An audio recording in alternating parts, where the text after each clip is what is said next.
सबक 2 साय। हम सब अपने दोस्तों से प्यार करते हैं, एक दूसरे के दुख सुख में काम आते हैं। सच्चा दोस्त वही है जो जिंदगी भर साय की तरह दोस्त का साथ निभाता है। ये एक ऐसे सच्चे दोस्त की कहानी है जो अपने दोस्त की मौत के बाद भी अपने फराइज निभाता रहा। नन्हे मुन्ने दूध पीते बच्चे, अकेली बीमार बीवी, रिश्ते नाते का कोई ऐसा नहीं जो जरूरत पर काम आ सके।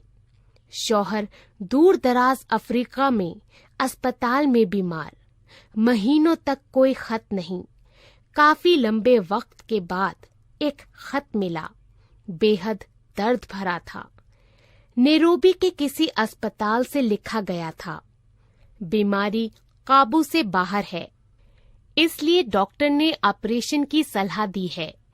लगता है चंद दिनों की मेहमानदारी है, उसके बाद तुम लोगों का क्या होगा कुछ समझ में नहीं आता।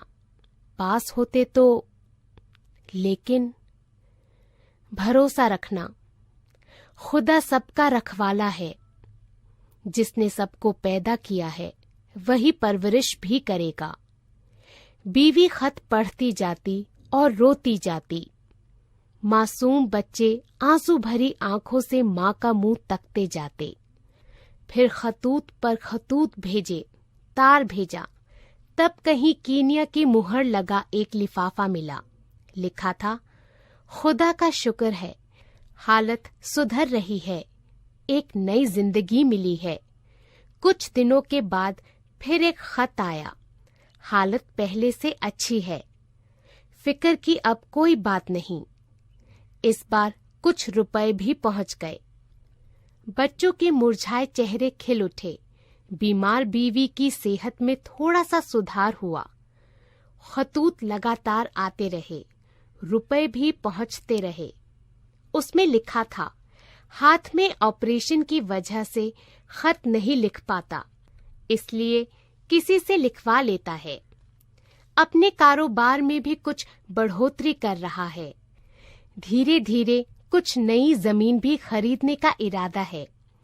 शहर से बाहर एक फार्म हाउस बनाने का मंसूबा है। घर के बारे में, बीवी के बारे में, बच्चों की पढ़ाई के बारे में कितने ही सवालात थे। बड़ी हौसला अफजा बातें थीं। इतना अच्छा खत पहले कभी नहीं आया था। सबको फितरी तौर से खुशी हुई। डूबती कश्ती को किनारा मिल रहा था। तकरीबन 3 साल गुजर गए। बच्चे बहुत याद करते हैं, उन्हें देखने को तरसते हैं। जो हिदायतें खत में लिखी होती हैं, एक एक हर्फ पर अमल करते हैं। माँ को किसी तरह की तकलीफ नहीं देते, कहना मानते हैं। पढ़ने में बड़ी मेहनत करते हैं।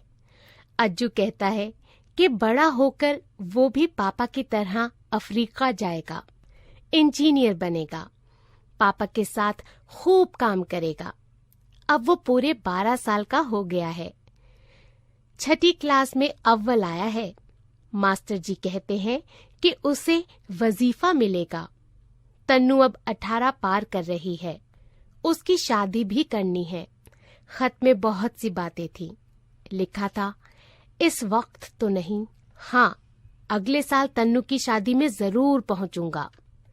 खर्च की फिक्र बिल्कुल ना करना, कोई अच्छा लड़का तलाश करना। लड़के की तलाश में बहुत ज्यादा भटकना नहीं पड़ा। आसानी से अच्छे खानदान का लड़का मिल गया। शादी की तारीख तय हो गई। नैरोबी से खत आया कि वो वक्त पर पहुंच रहा है, जेवर और कपड़े साथ लाएगा। लेकिन शादी के वक्त वो चाहकर भी नहीं पहुंच पाया।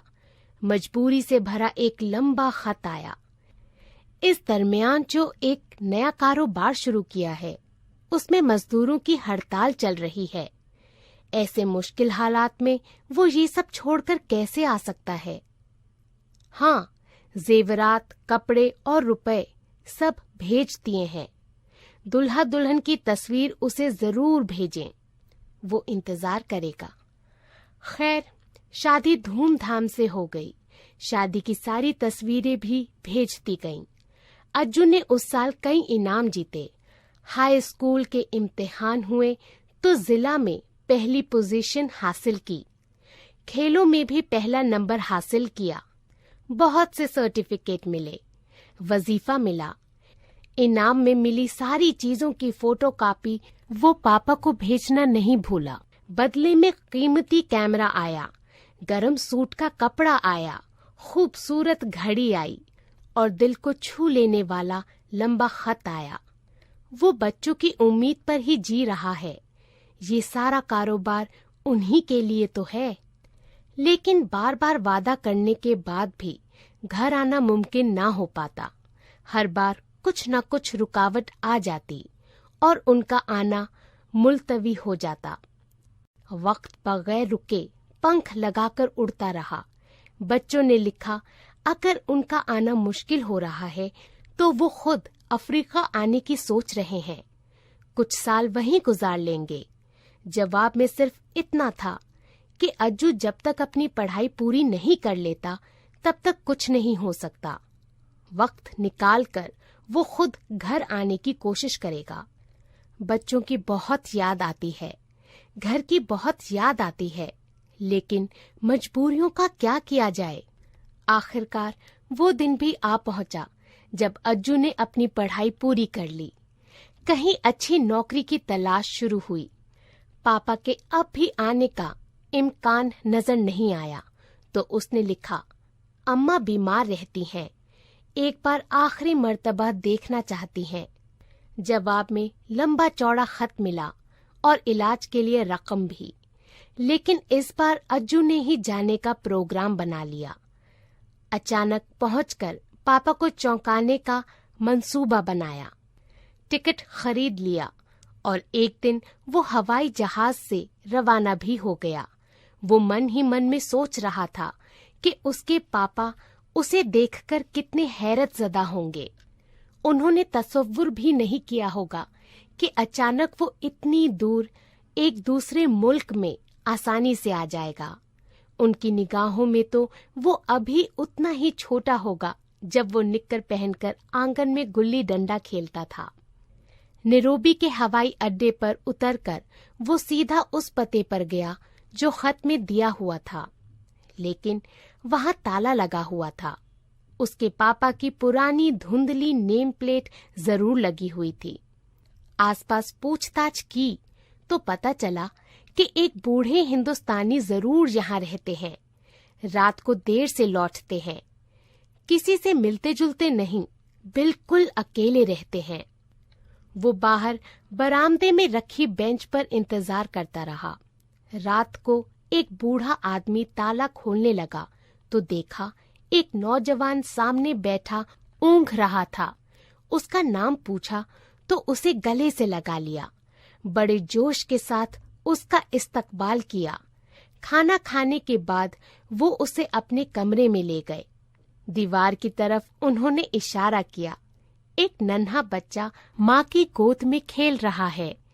ये किसकी तस्वीर है? नौजवान ने गौर से देखा, कुछ शर्माते हुए कहा, मेरी। बूढ़ा आदमी इस बार और जोर जोर से हंसा। मेरे बच्चे, तुम इतने बड़े हो गए हो। सच, इतने साल गुजर गए, जैसे कल की बात है। उन्होंने उसके चेहरे की तरफ देखा। तुम शायद नहीं जानते, तुम्हारे पापा का मैं कितना जिगरी दोस्त हूँ। कितने वक्त तक हम साथ साथ रहे, दो दोस्तों की तरह नहीं, दो भाइयों की तरह। उन्होंने ही मुझे हिंदुस्तान से यहाँ बुलाया था। बड़ी लगन से सारा काम सिखाया। साथ साथ साझे में हमने ये काम शुरू किया। नैरोबी की आज ये बहुत अच्छी फर्म है। ये सब उसी की बदौलत है। कहते कहते वो ठिठक गए। उसका हाथ अपने हाथों में थाम कर बोले, तुम्हारी माँ कैसी हैं? कहीं कोई मुश्किल तो नहीं है? नहीं, सब ठीक है। बस यही मैं चाहता था। आहिस्ता से उन्होंने उसका हाथ सहलाया। देर तक ऊपर की तरफ पलके टिकाए सोचते रहे। कुछ देर के बाद अपनी खामोशी तोड़ी और बोले, देखो बेटा, तिनकों के सहारे भी इंसान जी लेता है, लेकिन कभी कभी हम महज तिनकों के साए के भरोसे भंवर से निकलकर किनारे पर आ लगते हैं। जरा सोचो बेटा, तुम्हारे पापा की मौत आज से 20-25 साल पहले हो जाती तो क्या होता?